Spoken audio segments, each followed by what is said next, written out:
Hi everybody, very excited to be back for more low friction stuff on Low Friction Friday. Today is going to be, I think, what will probably be the most interesting detail review for a lubricant that I'll be doing for a long time. Bit sad that I think that the forthcoming lubricant reviews after this one will just not be able to match the sheer entertainment value of this product and its marketing. They've just sort of really given us so much, as you will see as we go through the review. Just before we delve into that, however, just a couple of quick updates from the land of low friction. I've got a ton overall, which I'll try to get to on an update vid next week, but a couple of the most pertinent. So number one, Rex have advised that their separate mod blocks are basically ready for retail sale. So I'm just looking to find out A, when I'll be getting some, and B, what the pricing of those will be from a retail perspective. I hope that the price on them will be obviously such that it makes doing the higher concentration blends much more viable. So for those that have already purchased the Rex Black Diamond and were looking to do that, they are imminent, so stay tuned. There'll be another little update when I've got pricing and stock of those, and hopefully for those outside of Australia, retailers for Rex will have them in hand fairly shortly as well. So it'd be great to see. They did promise they were coming. Great to see they are basically almost here. Second, just a quick update. I had emailed through the review of the Wolftooth WT1 to Wolftooth. I haven't had any reply back as yet, so I'll probably follow up with them again soon. I would like to get their input with regards to what I have put forward on the review. It's always good to get a second side of the story, and if they've got anything to contest what I've put forward or to help offset, in which case I would put that out basically verbatim or whichever way they wish me to. As yet, crickets, and again, that's not a good sign. If they had a strong rebuttal on the review, I am sure they would have been fairly keen to get that out. But that's where we're at with that one. So no more info, unfortunately, to help substantiate that WT1 is a good product. We've only got what we have from me, which is that it's really a product that you should avoid, and it is, for me, sad that it bears the Wolftooth branding. Alrighty, on to today's main theme, which is the detail review for the Prestacycle One lubricant. And yeah, this one, this whole thing, it really is, I think, one for the ages. As far as videos on reviewing bicycle chain lubricants can go, I don't think we'll have one that has as much to give as what Prestacycle have given us for this one today. As always, I don't have, I haven't had time to sort of structure this or script this properly, and there's just sort of so much stuff that we need to cover on this one, which is, some of it is just frankly insane. So, yeah, forgive me, I'm just going to be working my way through from the start to the finish. We'll all go on a bit of a journey and cover off all the key points that we really want to cover off with regards to both the product and the marketing, and it's a bit of an insight into a very, I will say, sort of odd, very interesting company. Right, one last little preamble before we start. I guess I am generally quite conservative and cautious with being really hard on, I guess, sort of companies in general. I generally don't like to put out really negative, harsh stuff because, and I probably should have done this preamble pre some of the muck-off videos, and even with the Wolftooth review previously. These companies like this, they are going to have a lot of good, honest, hard-working people that want to be proud for the company they're working for and the work that they're doing. And it's just never great if somebody's going to go out and just, I guess, really, go hard on that company being a really concerning company with some really concerning things being brought up about the integrity and honesty. That's never going to be a good feeling. So they're either going to be dismayed, perhaps, about their company, or they're going to be really dismayed and not very happy with me, depending on if they believe what I'm putting forwards or if they're going to back their company. So I'm going to put forward some pretty harsh stuff about overall the product and how someone could possibly put some of the things forward about the product in all good sort of faith and honesty and integrity. But just take it with the I guess the context that I don't do so lightly for all of those good folk that work at Prestacycle. I am sorry to have to put this review out, and I hope it doesn't affect your feelings about working there if you see this video. All right, let's get started. Here we go. Prestacycle One. It is a dry lube, and it's a wet lube, and it's a bike wash, and it's a degreaser, rust remover, rust preventer, anti-seize, paint protectant, it's a metal polisher, and it's a leather conditioner. Oh, all right, where do we start with all of that? Okay, to begin with on all of that, I'll state that I am not, I guess overall in principle against products that can, perform more than one function. So if something can be a really good lubricant and do some other stuff that you may find you have use for, I'm not really against that. Not everybody needs the absolute best bicycle chain lubricant they can get if they can get one that's perfectly great and also does some other stuff. So fine. It's a little bit like I have a really nice Leatherman. It's got a bunch of sort of tools on there which work serviceably well, but however, by being a bit of a sort of jack of all trades across some things, it's not the greatest in any one thing. The screwdriver on it is passable, but it is not going to work as well as a really good screwdriver. The blade on it is actually fairly impressive, but if I needed to do some proper knife work, then it's not quite going to match something like this, which is a bit more of a proper knife from a good Australian icon. Right, so yeah, you probably won't need me to belabor the point, but in general, if you are looking for something to be a true sort of top tier or best in class product, it will typically be designed to be that best in class in that category. It is unlikely to come from something that is designed to be something as a jack of all trades type product that is aiming to cover a bunch of stuff, but it's just going to be generally at best okay across all the things that it covers. So if you're looking for a top performing bicycle chain lubricant, something that does a whole lot of other stuff as well, is that really likely to compete with products that their sole focus from design to manufacturer is to be a top bicycle chain lubricant? So in the case of the Prestacycle One, some of the claims are really, at odds with some logic, and let's have a bit of a look at where things fall over more deeply than it just being a jack of all trades product. All right, let's cover the big one here. It's a dry lube and it's a wet lube. I have had a customer of Prestacycle who was good enough to let me know the outcome of them emailing Prestacycle about that. And Prestacycle had advised that if you wipe off the excess after application, then it's a dry lube, and if you don't, then it's a wet lube. Now, obviously that I don't know how to explain that other than that is just utter garbage. If you wipe excess wet lube from the outside of your chain, what is now inside your chain or left inside, that is still a wet lubricant. It doesn't trigger molecules to go, geez, Barry has wiped the excess off the outside. Let's get our molecular drying happening and turn into a dry lubricant. It will be less excessively wet if you wipe the excess off the outside. But what is inside the chain, if it's a wet lube, it's a wet lube, and it is a wet lube. It does not become a dry lube if you wipe the excess. So, that is just utter garbage. Before I move on, just to, continue this theme, because this does continue over with their Prestacycle One cream, which is basically their bearing grease.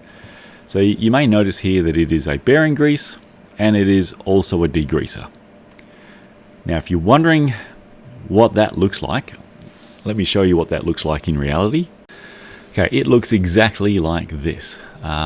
If you are able to do this with your power board and then plug your TV in, and your TV then works, you are precisely the customer Prestacycle is looking for to be able to degrease your bearings with your bearing grease.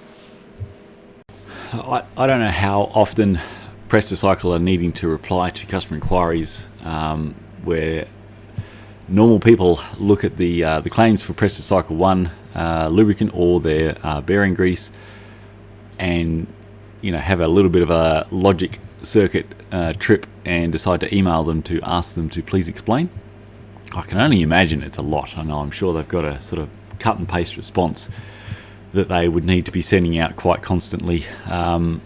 So I mean, obviously those claims are insane, and the response that the customer showed me for their email to Prestacycle about the dry lube, wet lube, it is just complete and utter nonsense. So we're starting to get a little bit of a picture. We've only just begun, but I'm imagining that working at Prestacycle each day must be a little bit of a mystical, magical wonderland when we have these kind of claims on products, just out there in writing. You don't see that very often. Actually, I think the best way to put it would be, this would be what would be going through my mind every 5 minutes, I think, if I worked at Prestacycle. Doesn't anyone notice this? I feel like I'm taking crazy pills! Okay, so some of the other claims are frankly just a little bit on the weird side. I mean, rust preventer, sure, fine. Most lubricants, you would hope, are going to prevent that part that has been lubricated from rusting. Rust remover, don't know. Look, it's kind of odd to have a wet lubricant as your bike wash, to say the least. And, it's also kind of odd to have it as a paint protectant. Probably a lot of stuff's going to stick to that.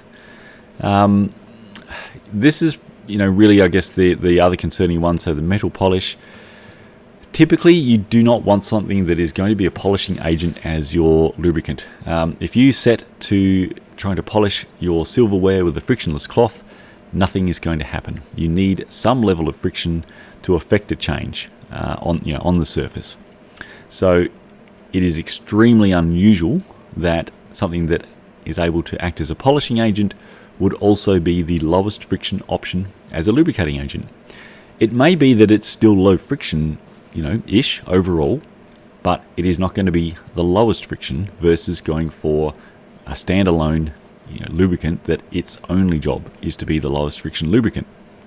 So that's kind of a conflicting product aim to have within a lubricant. So I don't really know who that would be for, unless when the in-laws are due to come over for dinner, you sort of panic and think, far out, I better get my chains polished on the outside to a high sheen. It's just, I can't imagine this is a great sort of option that people look for in general for their bicycle chain lubricant, but each to their own if that is you. Okay, that is just the entree of what Prestacycle has to give with regards to marketing. I'm going to take a break from going through the Prestacycle marketing for the moment. Let's have a look at the zero friction cycling test data and how Prestacycle One performed, and then we'll go back to I guess the sort of the more bulk detail of what they have in their actual marketing spiel, marketing information on their website, with regards to the testing that Prestacycle One has been subjected to, and also their rather interesting stance on being very anti tests that include use on a bicycle chain. If you're thinking that is odd because the product is obviously being marketed for use on a bicycle chain, you are correct. Congratulations, logic circuits in your noodle are going along beautifully. So we'll come back to that. Let's have a look how did Prestacycle go in the zero friction cycling test. Right, here we are, the moment you've all been waiting for, Excel graphs. Unlike the last review where we skipped block 1 because it was an immersive wax, so it wasn't necessary, no penetration issues, we're starting with block 1 today because this is a drip lubricant. So we can see Prestacycle One here. In clean block 1, it was not terrible. So we've got a 7.9% wear rate result for Presta in block 1. That compares to the average of all wet lubricants tested to date is 16.7%. The average of all wax strip lubricants tested to date, due to the fact that a number have had initial penetration issues in block 1, is 11.3%.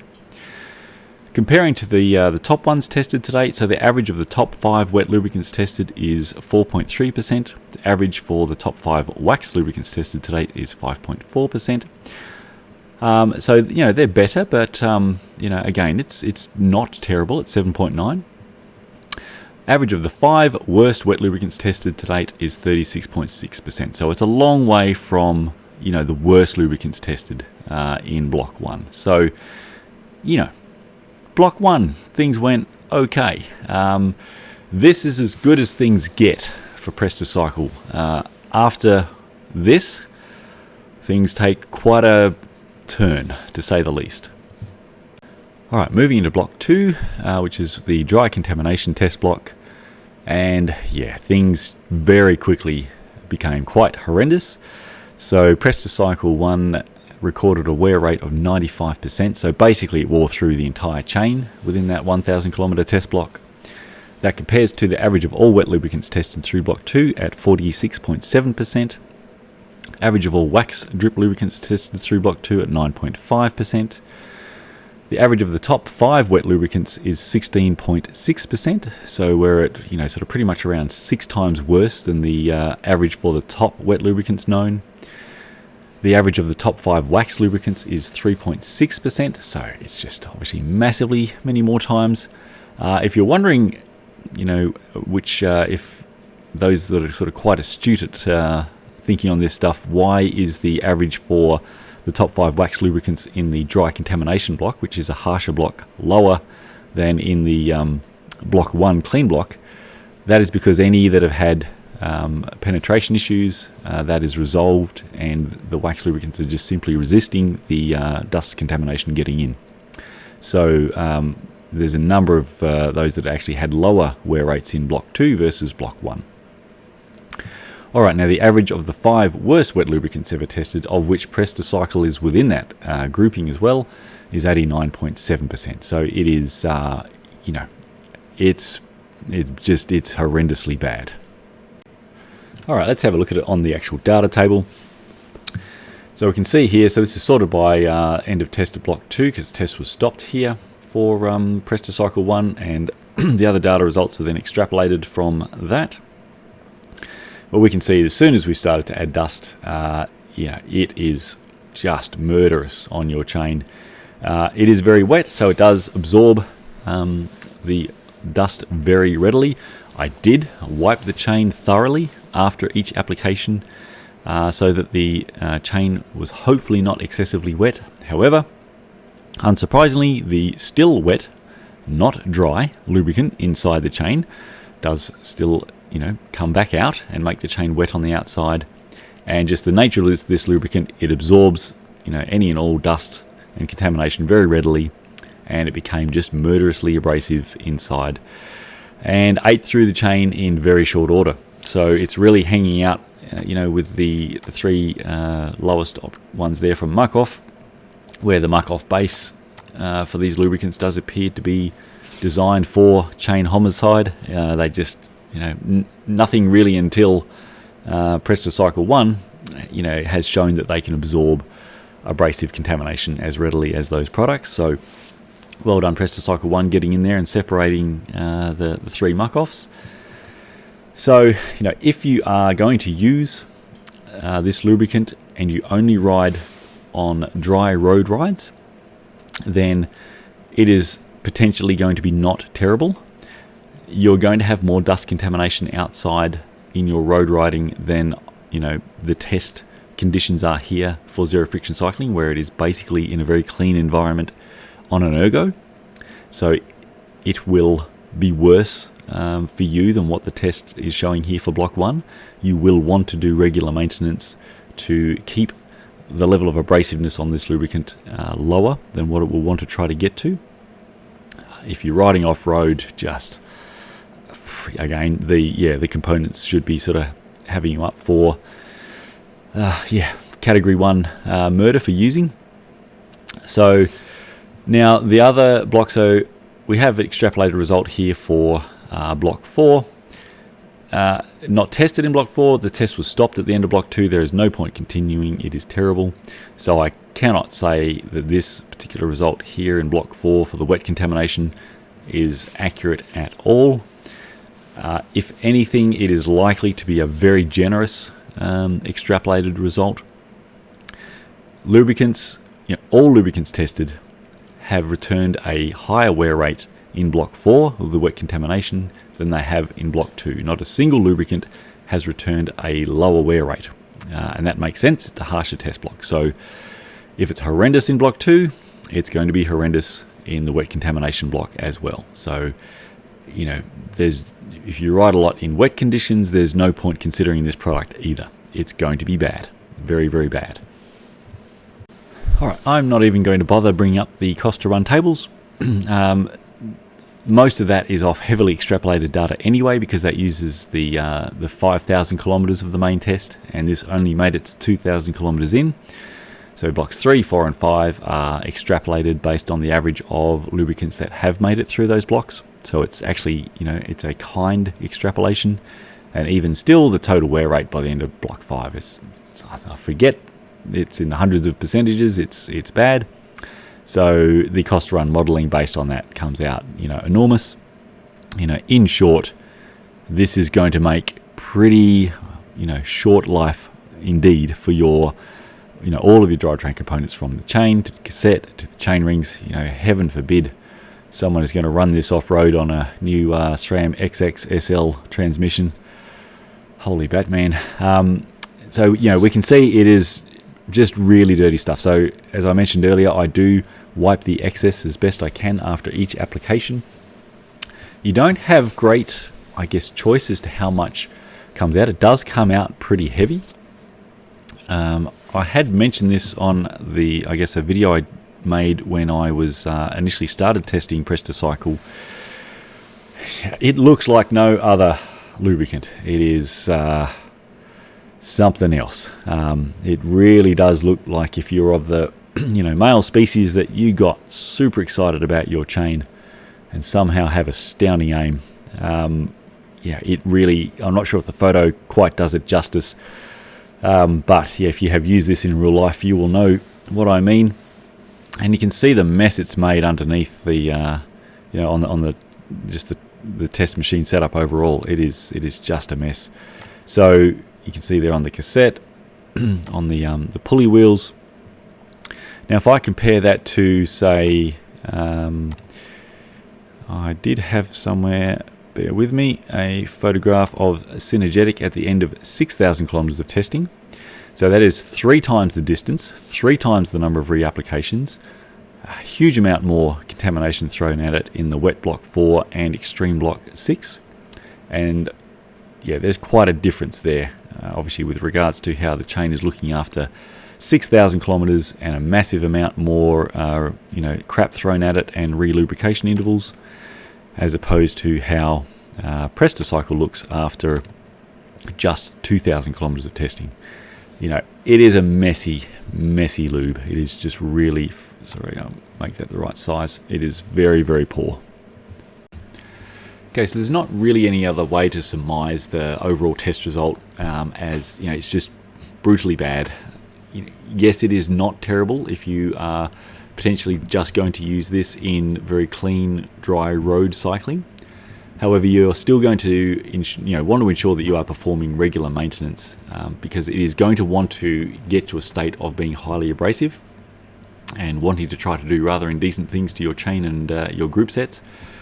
If you are riding off-road, then it is frankly murder to your chain and components, and just do not use this product for off-road cycling. And as you've seen also, it is a mess. Wiping the chain to remove the excess, no matter how hard you try to do that, it is going to be a mess. And the frankly utter bullshit claim of it is a dry lubricant if you wipe the excess, and it's a wet lubricant if you leave the excess. That is obviously something that you can disprove yourself should you wish. Anyone using this product will be able to very quickly disprove that product claim. And it's a nonsensical claim to begin with, because a product does not go from wet to dry because you wipe it. So there's a bit more to it than that. So right now we get to go back to the marketing claims of Prestacycle, because they've got a whole bunch of stuff that they have published on their website with regards to the testing for the product. So let's have a look at that, because this is where things get really interesting. And this is where I guess we get to sort of try to make a call perhaps by the end as to whether the owner, founder who's really behind all of this for Prestacycle, is this person just really, I guess, got a few kangaroos loose in the top paddock, or are they being inherently dishonest and lacking a lot of integrity behind what they're trying to put forward in the claims? Is it a bit of both? Let's see where we end up at the end of this journey. Last note before I get to that, I have all the concerns that I'm going to take you through now, and all the questions that I put through to the owner. I initially had a response back from him saying that he would address all those questions and concerns within 3 weeks. It has been a long time since then. I have followed up and still nothing. So I believe that if he were able to address the concerns and questions that I have sent to him, which I'm about to take you through, that he would have done so. I do not believe he is able to address the concerns that we're about to go through. Alright, here we go. Let me start here. In the real world, cars, motorcycles, industrial, military, and all other applications base the best lubrication for a purpose on science, independent standards, and testing. Yep, weird place for a full stop there. National and international standards exist for this. Claiming natural ingredients is how a product hides the fact that it is not USDA certified bio-based. Posting indecipherable wattage charts is how a product hides from actual ASTM international lubricant testing results. Alright, I'm going to pause there because this part has some merit, but it's also a flawed stance. So, correct. There are massive issues at the moment, which I've covered in a previous video. So if you want a deeper dive on, I guess, the current basket case situation with outright efficiency testing for bicycle chain lubricants, I have a video on that. I think it was episode 11. We do not have a standard that is agreed upon, that we can test to. There's, I guess, what I believe is the most correct standard by quite a margin is the protocol that was pioneered by Jason Smith of Friction Facts. And that is a particular protocol that has carried over and is what is used by Ceramic Speed.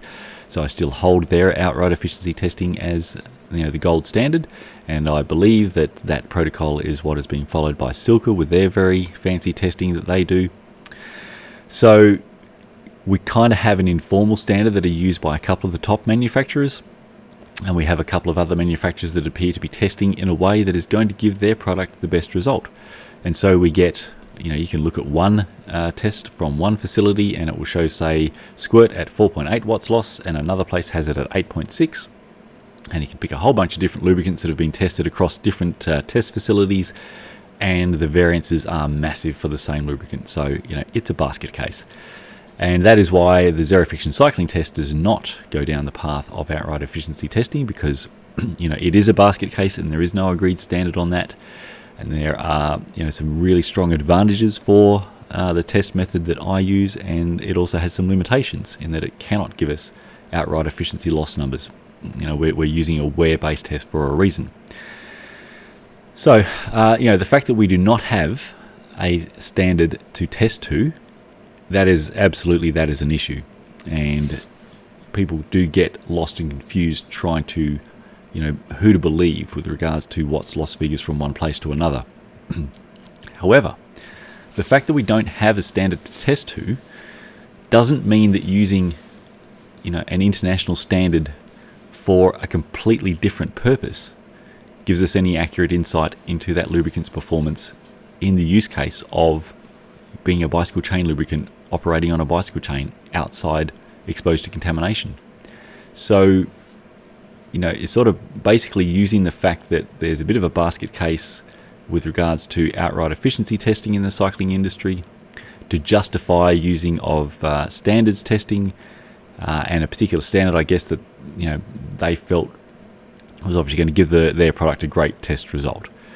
But so I guess there's valid points there. However, it's flawed logic to then be able to go to a completely irrelevant standard to prove its viability or its performance for a completely different use case. Okay, moving on. Tests performed using chains are flawed because chains are already lubricated with something else during manufacture, and cleaning is never absolute. All right, now we could debate how clean we can get chains, for, in terms of removing the factory grease. Obviously, professionally prepped chains that go through many ultrasonic cleaning rounds, if it's not absolute, it's pretty bloody close. Even good cleaning at home is going to get it very close. So, taking that point aside, however, it's completely flawed logic because, Presta Cycle One itself is going to need to perform on a chain that has had something else used to lubricate it initially. And there will be different levels as to how well a person at home may clean the chain before putting Presta Cycle One on. Bearing in mind also that one of their claims is that it's a degreaser. But saying that tests using chains are flawed because the chain's already lubricated with something else, that is exactly the purpose or the environment or task that this is going to need to perform well in. It is going to be applied to a bicycle chain that has had something else applied to it before.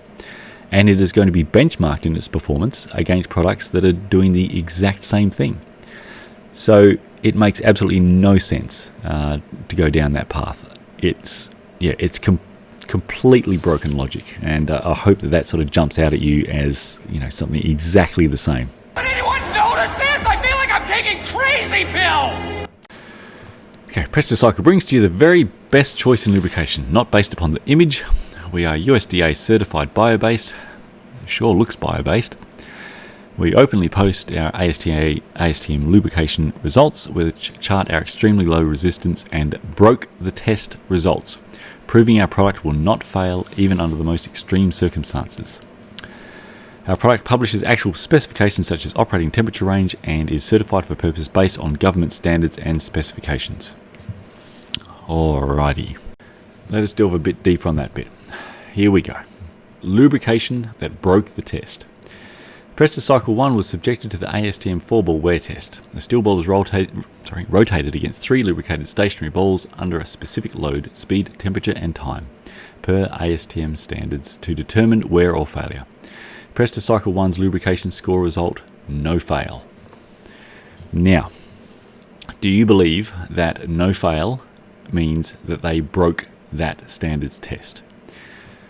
And they do make a bit of sort of fluff about this in other parts as well. And I just find that this part is extremely misleading. It's a bit like if you need to go into, let's say, the police, and you need to get, level 8-6 in a beep test, and you get 8-6 or you get 9. You did not break the beep test. You passed that particular test standard. If you need to go into the Staff Force, you're going to get a different level of test, or into the Special Forces. You're going to be then subjected to a harder test if you need to perform harder duty. So, this whole thing about it's the lubricant that broke the test just by simply passing that particular standard test, it's just very, very disingenuous and misleading. Yeah, if this lubricant was, for instance, going to be used in the bearings in a jet turbine, I guarantee you there is a much harsher standards test for that. It is not going to be the ASTM 4-ball wear test. So here's, just a good point to start asking ourselves what we think is going on. Do we think that this is just genuine thinking where the cheese is sort of slid off the cracker, or is this somebody being deliberately disingenuous and misleading with the marketing? We can really ask that question around claiming that simply passing a particular standard means that it broke the test. We can apply that to what they state in that first page with regards to testing a bicycle chain lubricant on a bicycle chain is flawed. And yep, we can continue on here. Dry lube or wet lube, yes. Choosing dry or wet is based on riding conditions. You may need a wet lube on Thursday and a dry lube on Saturday. Apply liberally for wet lube. Wipe with the cloth to leave behind a dry lubricated surface. You can change between lubrication types without cleaning the chain each time. Anytime you want to change dry application to wet, simply add more and it will stay wet. Wipe to switch to dry lube and the surface will resist picking up dirt and dust. I mean, what do you say to that? So, yeah, again, we have to ask the question, does the owner driving this particular marketing, does he do his sit-up routine under parked cars? Or, and this is his genuine thoughts? Or is he being very disingenuous and misleading, knowing that, claims such as this are just utter garbage and, completely illogical and completely easily disproven? Or is it something else going on? Okay, all of these certifications are irrefutably just as applicable to bicycles as they are to every other piece of machinery in the world. We challenge other brands to do the same. Perform standards testing, publish results and product specifications.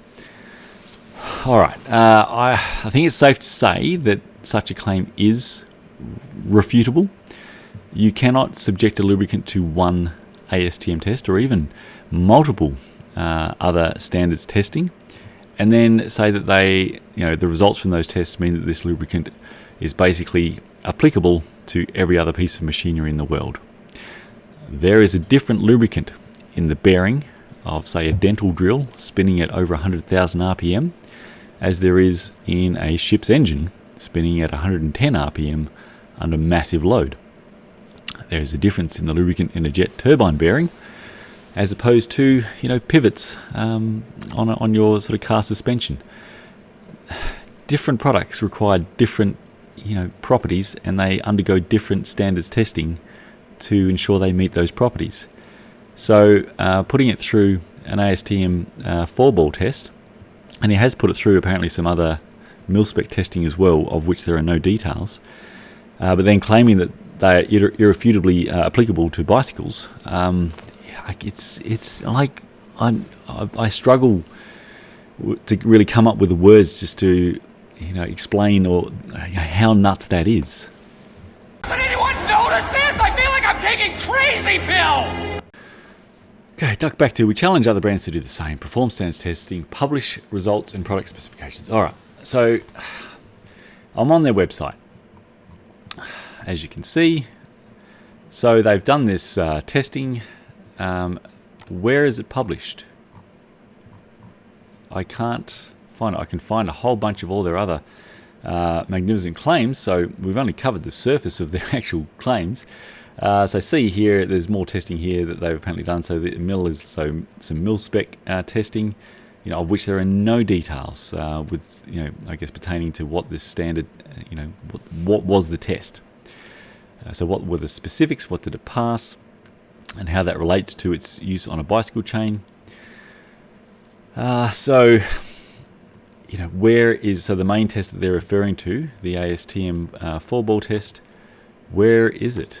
I can't find it. So that challenge, I think they can issue back to themselves if they would like to please publish the tests that they have done. That would be a great start if you're going to throw that gauntlet out to other manufacturers. Okay, without actually having to go and sort of pay for what that particular standard they've listed test is. This is a 4-ball test as an example. So load is pressed down on the top ball here, and things are spun. So this is again, it's a standards test for the purpose that this test was created for. It is no doubt a very good test. It is very likely that this is a test for how a lubricant is possibly going to perform with bearings. So yeah, it's and obviously these tests are done in perfectly clean conditions, which is not what is found out in the world of cycling, most especially when you're cycling off-road. Alright, just ducking back to this, so this is just personal opinion, but you know, why are there all these mil-spec tests here? My belief is that it's just because it sounds cooler and more hardcore to quote mil-spec testing as opposed to potentially just quoting some extra ASTM standards tests, which just doesn't sound as cool when it doesn't have mil-spec in front of it. So, not necessarily saying that some of these tests are pointless. Viscosity of a lubricant can certainly have an impact on its outright efficiency, obviously, which we don't have anyway. Some of them are, this is a little bit odd, Flashpoint, I don't know if they have concerns about Prestacycle One catching fire whilst people are out cycling, but that would be kind of odd. But really there are just countless industry standards tests. If they wanted to conduct further tests along these lines, there are plenty of ASTM tests to do so. The only reason to go to mil-spec testing for those would, in my opinion, be because it's cooler for them to market it as having undergone a bunch of mil-spec testing.